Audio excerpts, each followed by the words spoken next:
This channel does not promote any violent, harmful, or illegal activities. All content provided by this channel is meant for an educational purpose only. বৃষ্টির প্রকোপ কিছুটা কমলেও Belur ESI হাসপাতালের জলাবদ্ধতা কমেনি। টানা ৭-৮ দিন ধরে হাসপাতাল চত্বর জুড়ে জমে আছে নোংরা জল। চিকিৎসক, নার্স, রোগী ও তাঁদের পরিবার সকলেই ভীতিবিরক্ত। হাসপাতালের মূল প্রবেশদ্বার থেকে শুরু করে হাসপাতালের বিভিন্ন বিভাগের ভিতর পর্যন্ত হাঁটতে হচ্ছে হাঁটু সমান জল পেরিয়ে। এক লহমায় দেখলে যেন খাল ভেবে ভুল হয়।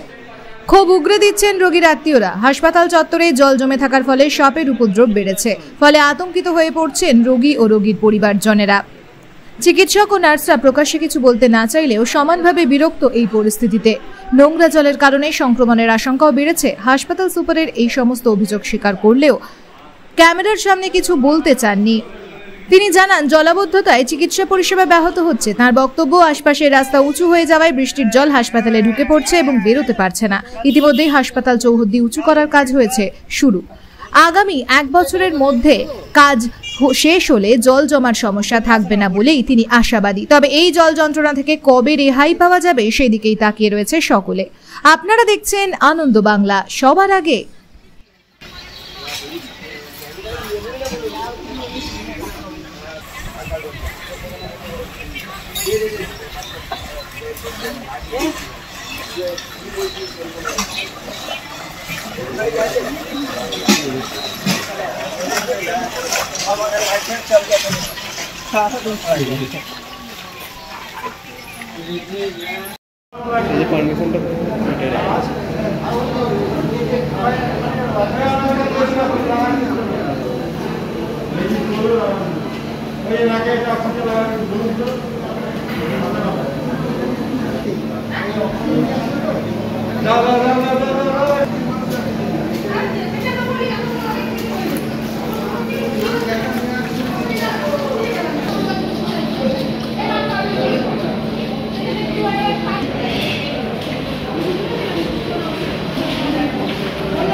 দাদা, এটা কোন জায়গা?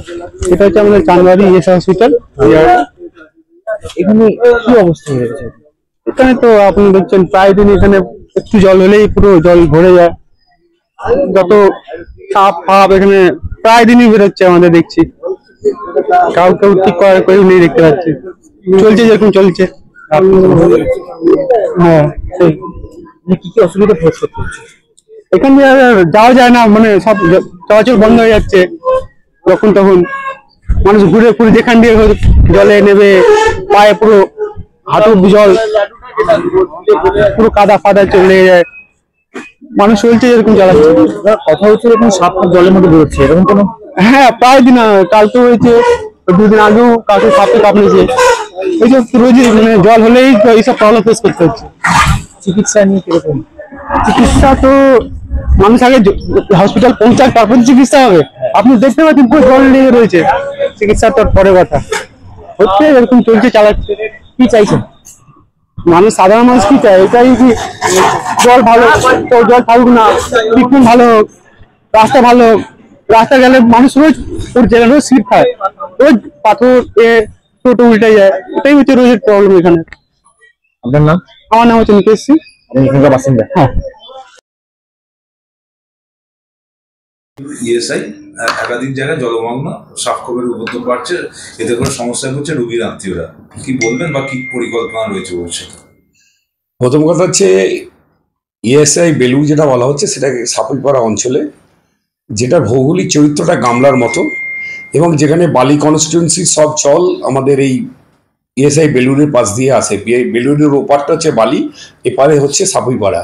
তা ওই বেলুড়ের সমস্ত জল এদিক দিয়ে আসে। আমরা ইতিমধ্যেই বেলুড় স্টেশন থেকে ছেওড়াপোতা খালের একটি হাই ড্রেনের ব্যবস্থা করেছি। বর্ষা এসে গেছে বলে কাজটা কিছুটা হয়ে বন্ধ হয়ে গেছে। আরও একটা আমরা পরিকল্পনা রেখেছি, সেটা হচ্ছে ইএসআই হসপিটাল থেকে চকপাড়া সাবুইপাড়ার মাঝখান দিয়ে এসে ছেওড়াপোতা খালে আমরা জলটাকে নিষ্কাশনের ব্যবস্থা করব। যদিও আমরা জানি ভৌগোলিক চিত্রের জন্য হয়তো আমরা সব জলটা বার করতে পারবো না, তবুও আশা করছি যে 50 থেকে 60% জল ওখান দিয়ে বেরোবার চান্স আছে। এটা আগামী বছরের মধ্যে কমপ্লিট হয়ে যাবে। আপনারা দেখছেন আনন্দ বাংলা, সবার আগে।